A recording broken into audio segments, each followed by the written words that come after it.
Welcome back. You're with us on Bazaar, and the market continues to trying to make up its mind. That's what the situation is like.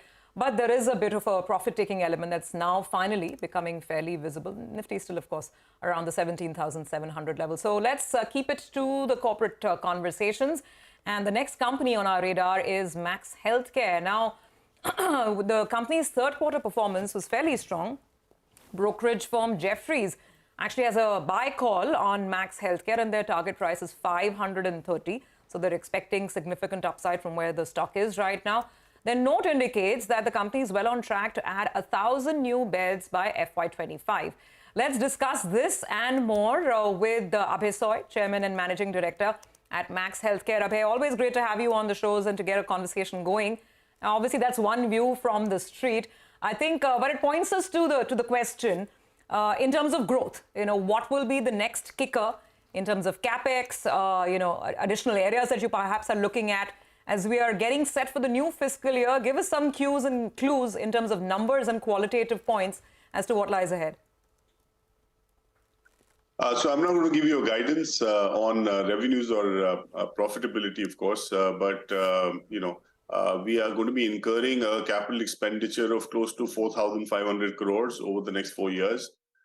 We are looking to commission about 500 beds, 100 beds this month, another 100 in about 2 or 3 months, and then another 300 beds in about by September, October of the current year.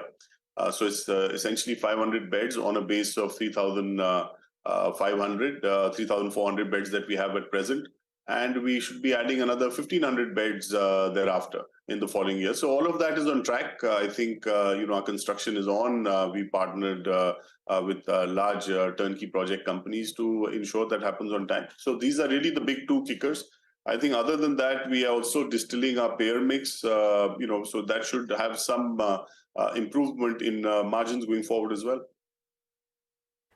Abhay, hi, good morning. Your average revenue per occupied bed, I think, is at the highest you've seen in many years now, almost 67,000 rupees. Tell us a little bit about whether there is scope to increase it further. Is there more, scope for operational up moves? If yes, what could the triggers be, purely on the operational side, in the next 1 year?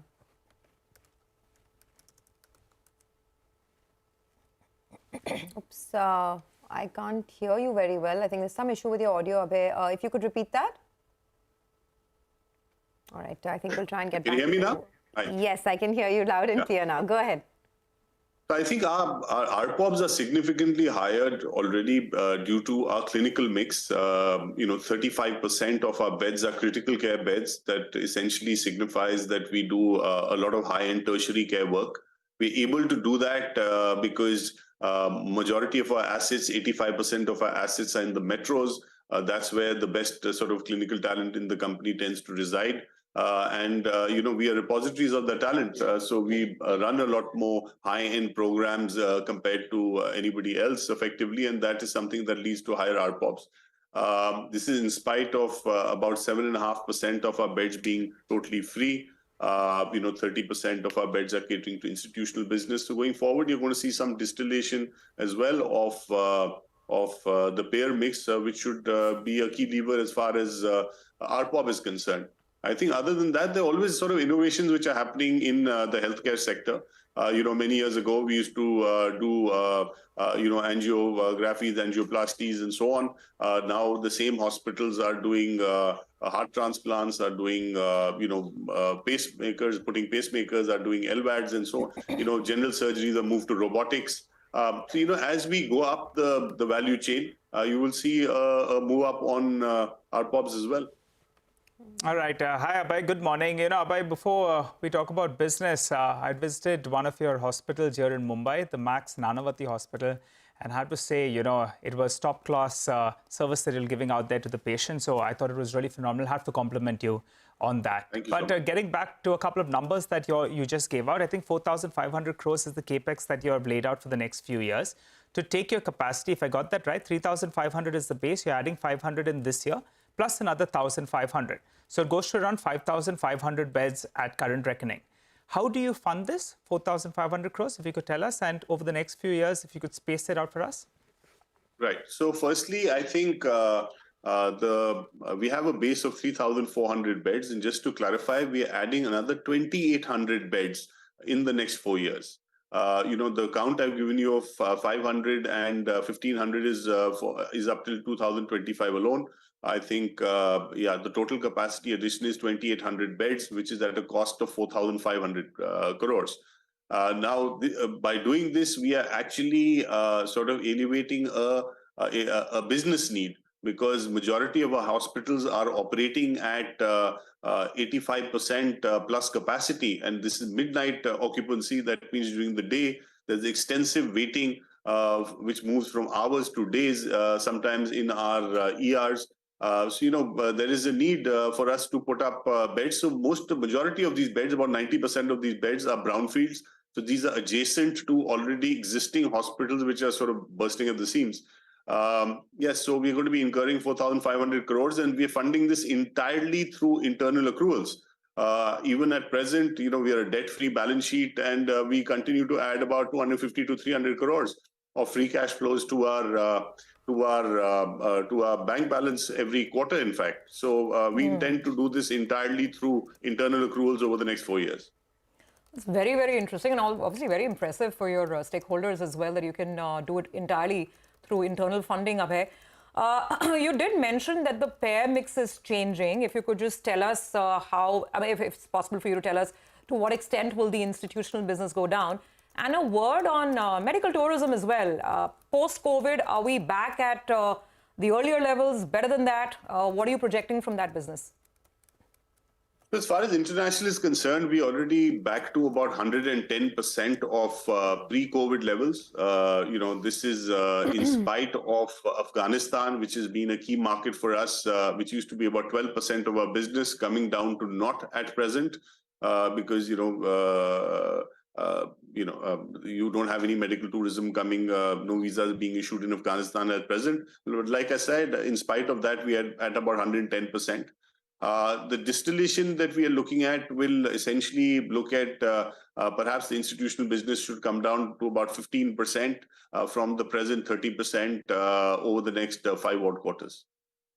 So what do you see as the next inorganic route that Max Health would take? I mean, you're sitting on around 400 crores of cash on the books. Do you have any M&A plans in the near future? If yes, anything in this calendar year itself?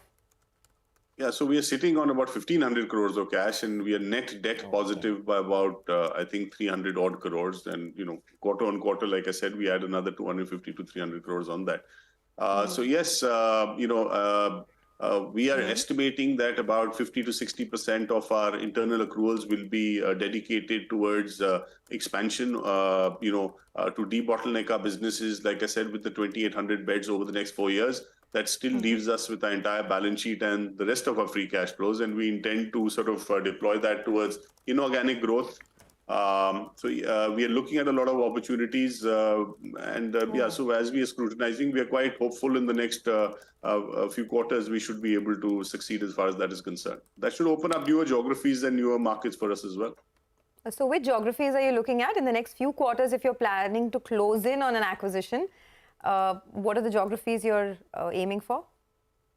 So, there are about 20 odd cities on our tracking list, because we've been very clear that, we would like to go any place where at least 2 or 3 of our competitors have proven viability.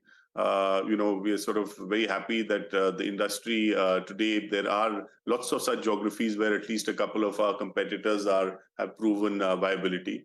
We typically have not been pioneers. We don't do pioneering business in the sense that, we don't go into uncharted territories, into newer geographies and so on. We are happy being second through the door, but trying to do it better subsequently. And, that's been our philosophy, and that's what we intend to sort of do. All right.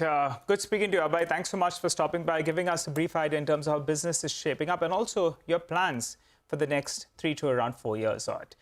Well, let's move on then. Sugar stocks, they were in a sweet spot yesterday. And a media report suggests that there will be an additional 1 million ton sugar exports if output meets estimates. To discuss more on that and the likely development and how is demand environment, we'll be joined by Mr. Vijay Banka, the MD at Dwarikesh Sugar Industries, as well as Sanjay Manyal, the research analyst at ICICI Securities, who joins us. Good morning, gentlemen. Thanks so much for joining in. Well, Mr. Banka, let's start off with you first. Morning. Have you heard anything about this additional exports that are likely to come on stream, this 1 million tons that's being reported? Have you heard something?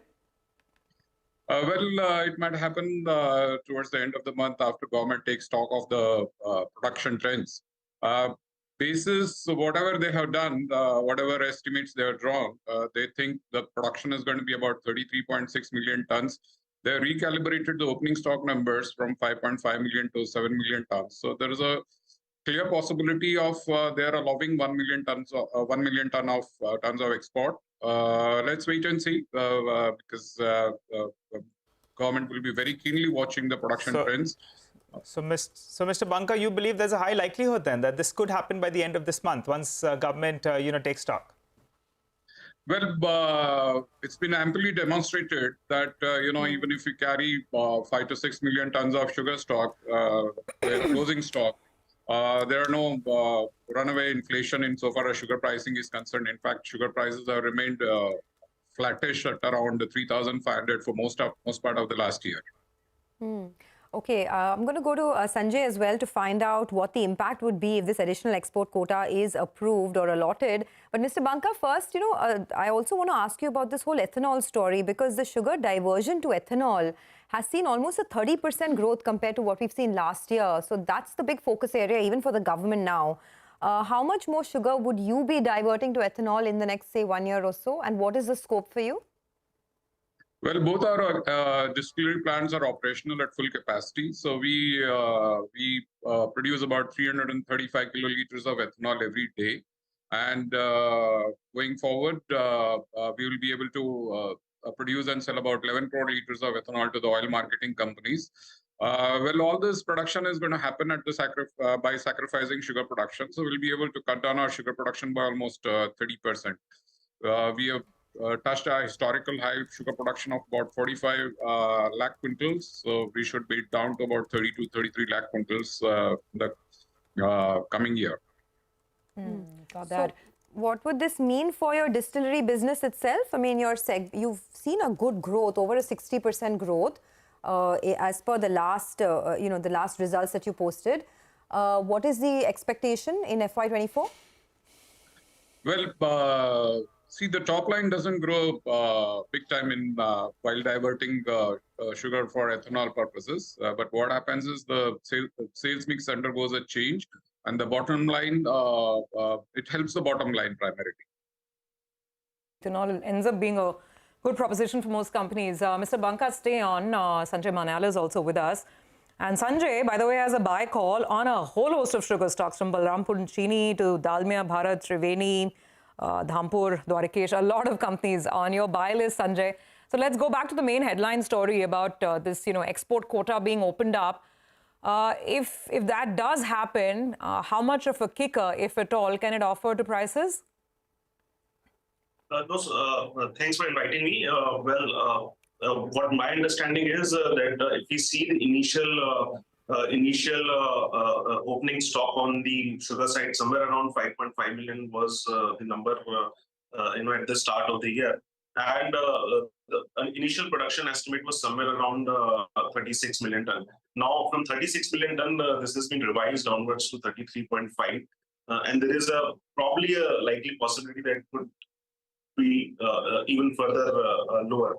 Though the government has revised this inventory levels to 7 million ton, I strongly believe that there is a very rare possibility of allowance of export,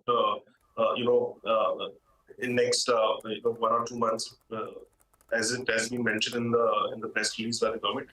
Given the fact that there is a very likely possibility that sugar production could be even lower from here, from 33.5, maybe it could be 33 also. And in fact, there is a very good possibility that domestic sugar prices could move up, given the fact that the inventory levels are still at a lower end. In the past, what we believe... Sanjay, I was just coming to that, Sanjay. Take your caution on board. I mean, obviously, if there's going to be a shortage domestically, is it really realistic to expect the government to open up a huge export window? I mean, that's pretty obvious. So completely take your caution on board. But I think from the market perspective and the company's perspective, as long as prices remain elevated, be it in the international markets or Indian markets, I think that helps. So if you could elaborate on the pricing point, are you expecting domestic prices to move higher? If yes, how much? So my understanding is, though up till now domestic prices have not moved up, but I think many sugar mills have been continuing the crushing operation as of now, and probably once the mills in Maharashtra and Karnataka close operation, probably there is a possibility of domestic prices going up. We also have heard in the units, a lot of units in Maharashtra and Karnataka will be closing down very early this year. Last year, if you remember, the crushing, I think, continued till June as well, whereas most of the mills will close down by March end in Maharashtra and Karnataka. And that probably would lead to the higher domestic prices from the time the crushing stops, specifically in these two states. Got it. All right. Coming back to Mr. Banka then. Mr. Banka, the exports were around 4.3 lakh quintals in Q3, I think so. What's the quantum of exports you're looking at, point number one? And also, I think you all were rallying for an ethanol price revision. What's the quantum you're looking at out there? See, exports, I think whatever 6 million tons the government has announced, I think contracts have been entered into for that quantity. So we expect the full quantity to be exported out. Well, as Sanjay mentioned, the most important point now is the pricing in the domestic market. International prices are at an all-time high. Domestic prices have remained kind of insulated from the international trends. But as we go forward, we will see many sugar mills in Maharashtra have already closed down, and in Karnataka also many have closed down. So we should see a revival and spurt in the sugar prices. You asked about how much. I think 200 rupees per quintal price rise is quite reasonable, according to me, in the immediate term. So it should happen, and it will not in any kind, it will not in any way, set alarms ringing or anything like that, because if you go back to 2016-17, sugar was sold at 3,600, 3,700 rupees a quintal. Now, coming back to your second question on the pricing of the ethanol made from juice. Pricing of ethanol from juice, we have made submissions to the government. That is one area, because most sacrifice of sugar production in the coming days will happen only if the pricing of if the juice is used as a feedstock for making ethanol. So presently, the price is around 65 rupees a liter. So we have pitched for a increase in the price of juice, ethanol made from juice, because that's where the most sacrifice is going to come. And if that happens, we will see a very balanced kind of situation emerging, sugar production more or less equal to consumption, and whatever little quantity of export quantities available for export that can be easily exported. Got it. All right. Thanks so much, gentlemen, Mr. Banka, as well as Sanjay, for joining in and giving us your views on the sugar space as well as on the ethanol space. Appreciate your thoughts. By the way, just focusing on the index, just pull up on the Nifty. We have just broken the 20-day MA. We are trading 15 points below that level, so just keep an eye out on that front. The Nifty Bank is the one that's taking a harder knock. As we pointed out earlier today, the Nifty IT index could have done a relative outperformance. It did that for the first 30-40 minutes or so, but that as well is moving a little bit lower as we speak, so just keep an eye out on that front. Also, now there's a turn in the Adani Group stocks once again, So Adani Enterprises, Adani Ports, big losses over there, down almost about 1 to 3% Just pull up those stocks. Most of them have moved to the low point of trade. So it looks like the volatility in the Adani Group stocks is not over just yet. Reliance also dragging its feet quite a bit, batting for the Bears this morning, and that's dragging the Nifty overall. In fact, we'll ask Mitesh Thakkar these questions on the other side of the break. Do stay tuned in.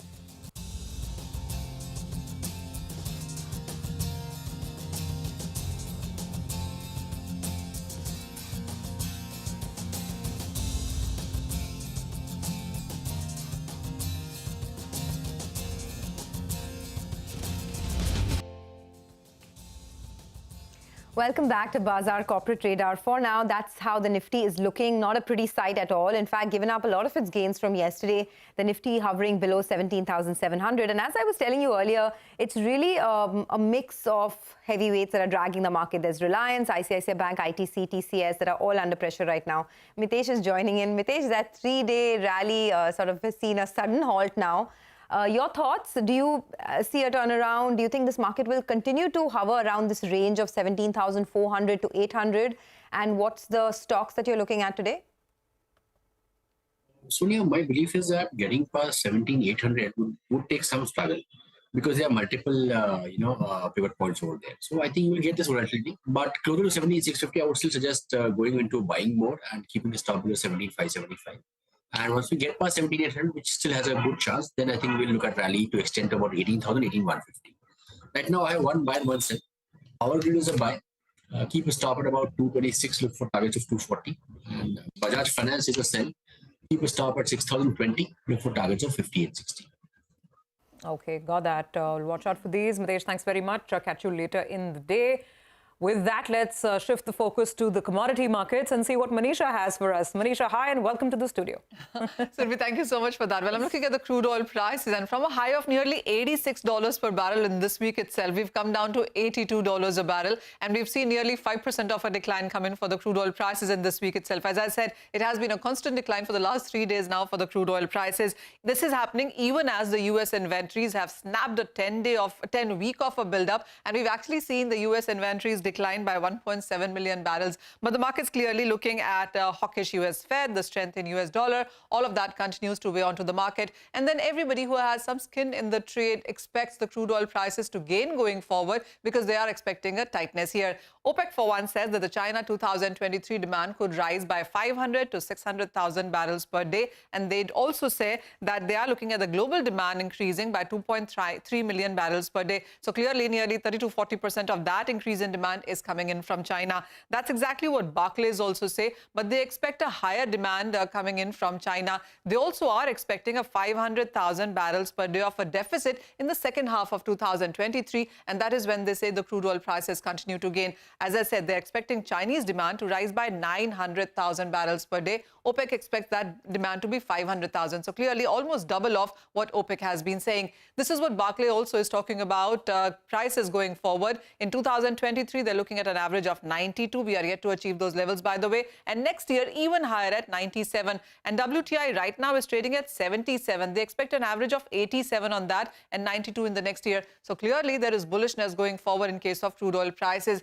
And it's not just OPEC and Barclays. Well, there is a report from Refinitiv, which expects crude prices to average 90 this year. And by the end of this year, they're expecting $100 of a level, also a possibility. Stancy also came out with a report. 91 is their average for this year, 98 in the next year, 109 in the year after. Wow. I mean, clearly this is way too far away, but I'm just trying to tell you that this is very bullish cues coming in from global banks and brokerages. JP Morgan is anticipating an average of $90. Let me tell you, we haven't reached that average yet. Fitch is talking about 95 in this year, 88 in the next year. Clearly, they're not bullish going forward into the markets there. And this is Bank of America, 88 in this year, 90 next year. So mostly second half of this year and the first half of 2024 is where most people are bullish.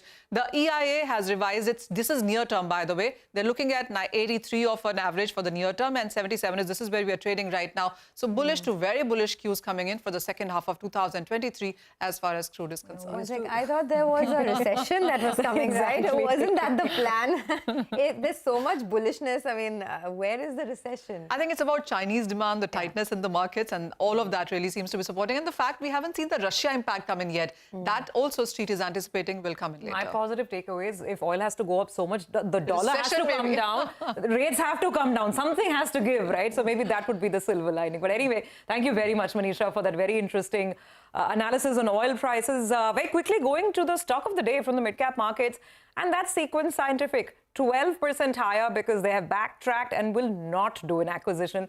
Let's get in Ekta. Ekta, why is the street so happy about this? Thanks for that. Well, yes, the news on Sequence Scientific is that they have terminated the acquisition of Tata Pharma Private Limited. Now, this acquisition was announced just a couple of months ago in November of 2022. It was under share purchase agreement, which has not materialized as per the company. Now, Tata Pharma is basically an India-focused livestock company. The acquisition was for an enterprise value of around 218 odd crores, and it was going to be paid as cash consideration of around 153 crores and a preferential allotment of around 65 odd crores. The transaction was expected to close in Q4 of FY23. The company had in fact indicated that the acquisition closure was dragging a bit in a conference call that they had held recently with analysts. Now, why exactly is the street happy that this acquisition has not gone through? Because the business has anyway been very challenged in the past couple of quarters. For example, the stock is down 55% from its 52-week high. Separately, as of Q3, the company continued to make losses. In fact, its losses continued for the third consecutive quarter. They had single-digit margins for 4 consecutive quarters. And in fact, margins have been below 3% for 3 consecutive quarters now. So that's the kind of trajectory that you've seen for Sequent Scientific in terms of numbers. Also, their net debt had risen as of Q3. It had gone up to around 363 odd crores, which compares to 340 crores in Q2 of FY23 and 250 crores that they ended FY22 with. So this definitely would probably come as a sigh of relief. All right, thanks a lot, Ekta, for that. So that's Sequent Scientific up 12%. Let's slip into a quick break on that note. On the other side, it's our special segment, It's the Economy. Lata will get chatting with Santanu Sengupta of Goldman Sachs to get a sense of India's macro environment. Stay tuned.